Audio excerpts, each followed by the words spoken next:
So the proxy advisors work for the institutional investors, asset managers, pension funds, others. My group, the core membership, are pension funds representing millions of people around the country. It's the investors who are responsible. They hire the firms, they get advice. Increasingly, they have their own teams to go well beyond anything from the proxy advisory firms.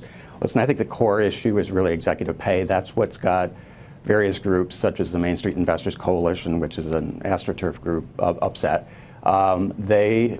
Companies want the opportunity to vet reports on executive pay, and particularly recommendations and analysis, before they go to investors. And most of the times there's actually not that much disagreement, but sometimes there is disagreement over executive pay, and I don't think it makes sense for the companies to have a right mandated by Congress to vet them before the investors see. Do you believe the proxy firms are too powerful? Is this become a check the box, outsource the research to others, almost as an insurance policy on the votes that these pension funds are taking?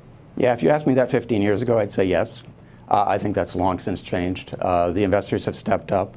There is some of that still, but most of the investors, particularly the largest investors that hold the most shares, these are their voting policies. They're doing the work on this. So the proxy advisors do sometimes crystallize opinion, and I think that's where companies particularly see the impact.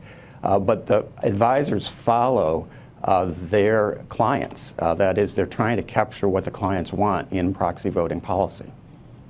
Now, Ken, one of the big sticking points, at least as made evident by the website that you all published today, is this idea that if there's greater regulation for proxy advisory firms, it could increase the cost for the average investor and be harmful for them in terms of information. How exactly does this additional scrutiny from the bill really impact, your average investor sitting at home and their decision making in their 401ks? I just don't quite understand the logic of how this scrutiny would trickle down to them.